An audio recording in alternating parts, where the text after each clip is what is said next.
எல்லாருக்கும் வணக்கம். இந்த வீடியோவில் வந்து நம்ம எப்படி ஒரு லிங்க்கை க்ரியேட் பண்ணுறது அப்படின்றத பற்றி பார்க்க போகிறோம். லிங்க்ஸ்னால் எதுக்கு நம்ம யூஸ் பண்ணுவோம் வெப்பேஜில் அப்படின்னு பார்த்தீங்கன்னா, நீங்கள் எந்த வெப்பேஜ் யூஸ் பண்ணாலும் அதில் நிறைய லிங்க்ஸ்லாம் நீங்கள் பார்த்துருப்பீங்க. அதை நீங்கள் கிளிக் பண்ணீங்க அப்படின்னா ஒன்று அந்த வெப்சைட்லேயே வேறு பேஜுக்கு போகும், இல்லைனா வேறு வெப்சைட் ஓப்பன் பண்ணோம், புது விண்டோ ஓப்பன் பண்ணுவோம், புது டேப் ஓப்பன் பண்ணுவோம். இந்த மாதிரி நிறைய விஷயங்கள் இருக்குது லிங்க்ஸ் வச்சு நம்ம பண்ணுறதுக்கு. அதை எப்படி நம்ம ஒரு HTML டாக்குமெண்ட்டில் எழுதி நம்ம வெப்சைட்டில் அதை யூஸ் பண்ணுறது அப்படிங்கிறத பற்றி இப்போ பார்க்க போகிறோம். இப்போ நான் அதை பண்ணுறதுக்கு முன்னாடி என்ன பண்ணிக்கிறேன் அப்படின்னா, இப்போ நம்ம ரேண்டமாக இந்த டெக்ஸ்ட்லாம் கொடுத்துருக்கோம் இல்லையா, திஸ் இஸ் ஹெட்டிங் 1 அப்படின்னு கொடுத்துருக்கோம், ஒரு ரேண்டமான ஒரு பேராகிராஃப் கொடுத்துருக்கோம்.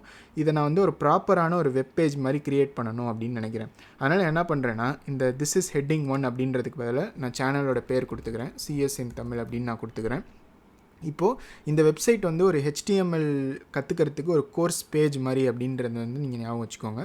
அப்படின்னா நம்ம வந்து கண்டென்ட் ஏதாவது க்ரியேட் பண்ணணும் இல்லையா, அப்போ வந்து நான் டைட்டில் சேனலோட பேர் கொடுத்துருக்கேன். அடுத்து நான் வந்து பேராகிராஃபில் என்ன கொடுக்குறேன்னா, you can learn HTML from basics அப்படின்னு போட்டு நான் அதை சேவ் பண்ணேன் அப்படின்னா இப்போ நம்மளுடைய கண்டென்ட் வந்து இங்கே வெப் பேஜில் மாறிடுச்சு. இப்போ நான் CS in தமிழ் அப்படின்னு கொடுத்துக்கிறேன். You can learn HTML from basics அப்படிங்கிறதும் நான் அந்த பேராகிராஃபும் மாறிடுச்சு. அடுத்து நான் HTMLோட லோகோவை இங்கே கொடுத்துருக்கேன்.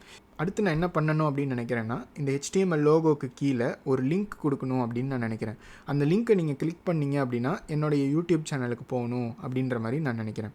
இப்போ அதை எப்படி பண்ணுவோம் அப்படிங்கிறத பார்க்கலாம். இப்போ லிங்க்ஸ் நம்ம க்ரியேட் பண்ணணும் அப்படின்னா நம்மளுக்கு ஆங்கர் டேக் அப்படின்னு ஒரு கான்செப்ட் இருக்குது HTML. அதை க்ரியேட் பண்ணுறதுக்கு நீங்கள் என்ன பண்ணலான்னா, ஏ அப்படின்னு டைப் பண்ணிங்கன்னா ஏக்கு வந்தோடனே நம்மளுக்கு எமெட் அப்ரிவியேஷன் வருது. நீங்கள் ஃபஸ்ட்டு இதையே நீங்கள் கிளிக் பண்ணிங்கன்னா ஆட்டோமேட்டிக்காக நம்மளுக்கு VS கோட் href அதெல்லாம் போட்டு நம்மளுக்கு ஏ யூஸ் பண்ணி இந்த ஆங்கர் டேக்கை க்ரியேட் பண்ணிடுது. இப்போ இந்த ஆங்கர் டேக்குக்கு உள்ளார நீங்கள் என்ன கொடுக்கலாம் அப்படின்னா, நீங்கள் என்ன மாதிரி டெக்ஸ்ட் வரணும் அப்படின்றத நீங்கள் இந்த இடத்துல கொடுக்கலாம். இப்போ நான் என்ன கொடுக்குறேன்னா, விசிட் மை யூடியூப் சேனல் அப்படின்னு நான் கொடுத்து இதை சேவ் பண்ணுறேன்னு வச்சுக்கோங்க. இப்போ பார்த்தீங்கன்னா நம்மளுக்கு இந்த இடத்துல விசிட் மை யூடியூப் சேனல் அப்படின்ற ஒரு ஆப்ஷன் இங்கே வந்திருக்கு. இப்போ நான் அதை கிளிக் பண்ணேன்னா எதுவுமே நடக்காது, ஏன்னா நம்ம எங்கே போகணும் அப்படிங்கிற ஆப்ஷனே நம்ம எதுவும் கொடுக்கல இல்லையா, அதனால் நம்மளுக்கு எந்த ஆப்ஷனும் வரல. ஆனால் இப்போ நம்ம என்ன பண்ணியிருக்கோம்னா ஒரு லிங்க்கை க்ரியேட் பண்ணியிருக்கோம். இப்போ இந்த டெக்ஸ்ட்லாம் பார்த்தீங்கன்னா நம்மளுக்கு செலக்ட் பண்ணுற மாதிரி தான் ஆப்ஷன் வருது, நம்மளால் கிளிக்லாம் பண்ண முடியாது இதை. ஆனால் நம்ம ஆங்கர் டேக் யூஸ் பண்ணி டெக்ஸ்ட்டை க்ரியேட் பண்ணதுனால இப்போ பார்த்தீங்கன்னா அதுக்கு நம்ம மேலே வந்தோன்னா ஒரு கை மாதிரி ஒரு சிம்பிள் வருது இல்லையா, நம்ம கிளிக் பண்ணலாம் அப்படிங்கிற மாதிரி நம்மளுக்கு தெரியப்படுத்துது. பட் இன்னும் நம்ம கிளிக் பண்ணால் எங்கே போகணும் அப்படிங்கிறத சொல்ல, கிளிக் பண்ணால் எங்கே போகணும் அப்படிங்கிறத நம்ம இந்த hrefக்குள்ளார கொடுக்கணும். நான் என்னுடைய சேனலோட URL ஆல்ரெடி காப்பி பண்ணி வச்சுருக்கேன். ஸோ நான் இந்த href அப்படின்னு இருக்கு இல்லையா, அந்த டபுள் கோட்ஸ்குள்ளார நான் பேஸ்ட் பண்ணிக்கிறேன். இதுதான் என்னுடைய சேனலோடைய URL. இப்போ நான் அதை சேவ் பண்ணேன் அப்படின்னா இப்போ இந்த லிங்க் இருக்குது பார்த்தீங்களா, இதை நான் கிளிக் பண்ணேன் அப்படின்னா ஆட்டோமேட்டிக்காக என்னுடைய சேனலுக்கு போயிடும். இப்போ பார்த்தீங்கன்னா யூடியூப் ஓப்பன் ஆகுது, CS in தமிழ் அப்படின்னு வருது. இப்போது இப்படி தான் நம்ம வந்து ஒரு லிங்க்கை க்ரியேட் பண்ணுவோம். இப்போ நம்ம அடுத்து என்ன பார்க்க போகிறோம் அப்படின்னா, நம்ம இந்த லிங்க்கை கிளிக் பண்ணோன்னே இந்த பேஜில் இருக்கிறதே மாறி போயிடுச்சு இல்லையா, நம்மளுக்கு அப்படி போக வேணாம். நம்ம இந்த லிங்க்கை கிளிக் பண்ண உடனே புதுசாக ஒரு டேப்பில் தான் எனக்கு ஓப்பன் ஆகணும், இந்த பேஜ் வந்து அப்படியே இருக்கணும், புதுசாக ஒரு டேப்பில் தான் ஓப்பன் ஆகணும் அப்படின்னு நினச்சோம்னா அது எப்படி கொடுப்போம் அப்படின்னு பார்த்தீங்கன்னா, அதுக்கு நம்மளுக்கு டார்கெட் அப்படின்னு ஒரு ஆட்ரிபியூட் இருக்குது. இப்போ நம்ம இந்த ஆங்கர் டேக்கில் href அப்படிங்கிற ஒரு ஆட்ரிபியூட்டை மட்டும்தானே யூஸ் பண்ணியிருக்கோம். அதுக்கு அடுத்து நம்ம என்ன பண்ணலாம் அப்படின்னா, டார்கெட் அப்படின்னு நீங்கள் கொடுத்து ஈக்குவல் டு அப்படின்னு போட்டு இப்போ பார்த்தீங்கன்னா VS கோட்லேயே ஆட்டோமேட்டிக்காக நம்மளுக்கு சில ஆப்ஷன்ஸ்லாம் கொடுக்குது. blank, parent, self, top அந்த மாதிரி 4 ஆப்ஷன் இருக்குது. இதில் நம்ம blank அப்படின்னு கொடுத்தோன்னு வச்சுக்கோங்க, கொடுத்துட்டு நான் சேவ் பண்ணிட்டேன் அப்படின்னா இப்போ இந்த லிங்க்கை நான் கிளிக் பண்ணேன்னா முன்னாடி மாதிரி இந்த பேஜ்லேயே அந்த யூடியூப் சேனல் ஓப்பன் ஆகாமல் நம்மளுக்கு புது டேப்பில் வந்து ஓப்பன் ஆகும். இப்போ பார்த்தீங்கன்னா நான் இந்த பேஜை கிளிக் பண்ணுறேன். இப்போ பார்த்தீங்கன்னா நம்மளுக்கு புதுசாக ஒரு டேப்பில் ஓப்பன் ஆகிருக்கு.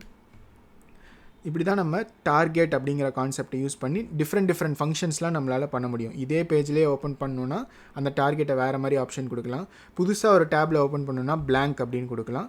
நம்ம முன்னாடியே பார்த்த மாதிரி இன்னும் சில ஆப்ஷன்ஸ்லாம் இருக்குது, அதை பற்றிலாம் நம்ம இப்போதைக்கு கவலைப்பட வேணாம். ஜஸ்ட் இதுதான் பேசிக்காக நம்ம தெரிஞ்சிக்க வேண்டியது.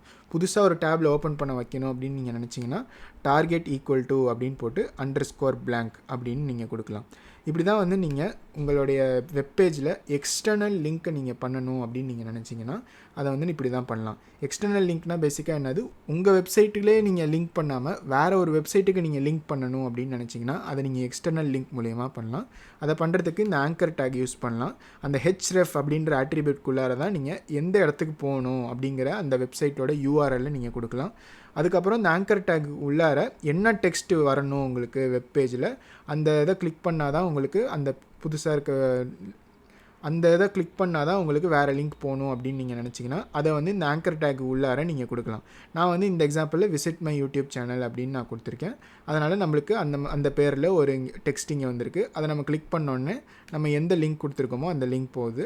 டார்கெட் = blank அப்படின்னு நம்ம கொடுத்ததுனால புதுசாக ஒரு டேபில் ஓப்பன் ஆகும், இதே பேஜ்லேயே ஓப்பன் ஆகாமல். அவ்வளோதான் இந்த வீடியோவில் நான் சொல்ல வந்தது. இதில் ஏதாவது உங்களுக்கு சந்தேகங்கள் இருந்தால் மறக்காமல் கமெண்ட்டில் கேளுங்க, உங்களுக்கு நான் ஆன்சர் பண்ணுறேன். இந்த வீடியோ உங்களுக்கு பயனுள்ளதாக இருந்துச்சுன்னா மறக்காமல் லைக் பண்ணுங்கள், சேனலுக்கும் சப்ஸ்கிரைப் பண்ணிக்கோங்க. இதே மாதிரியே ஒரு புது கான்செப்டோட நெக்ஸ்ட் வீடியோவில் உங்களை பார்க்குறேன். பை.